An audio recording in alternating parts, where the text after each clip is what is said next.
再来看南投县仁爱乡的布拉路桥两边的桥墩地基的流失是真严重。信义乡到95线4.3公里的所在，昨暗又搁发生第4届的水泵山，交通又搁受到影响。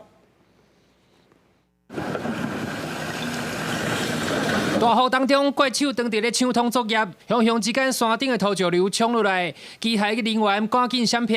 南投县信义乡到95线4.3公里的所在，4号晚暗6点外又搁再爆发土石流，东部村民实在是无法度相信，路才堵通又搁断去。没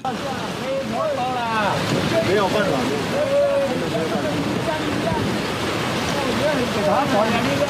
到95线原先4号下晡抢通，但是只维持5点钟，又搁起土石流损害，连坎在的信义乡长拢一度受困伫咧东部村。5号早起8点外开始抢修，已经伫咧10点40分抢通，维持单线双向通行。但是伊烦恼最近拢是西北风的天气，只要落雨超过半点钟，土石流就会一再发生。早上大概8点半就已经做抢修的动作。以现在的天气形态，大概下午都会下过雷阵雨，只要是下超过半个小时，10秒还是会流传下来。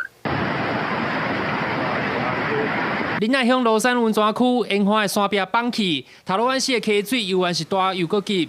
湾港通车干了3年的布拉路桥，两边桥墩的地基拢出现状况，赶紧封闭。南投县长柯淑华5号前拢勘灾。 表示马上来抢修。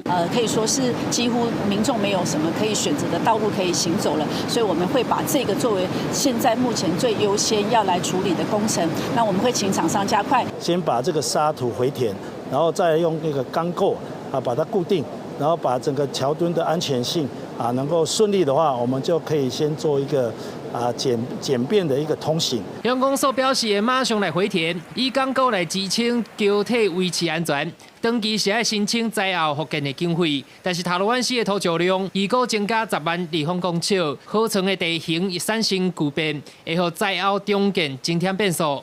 记者南投报道。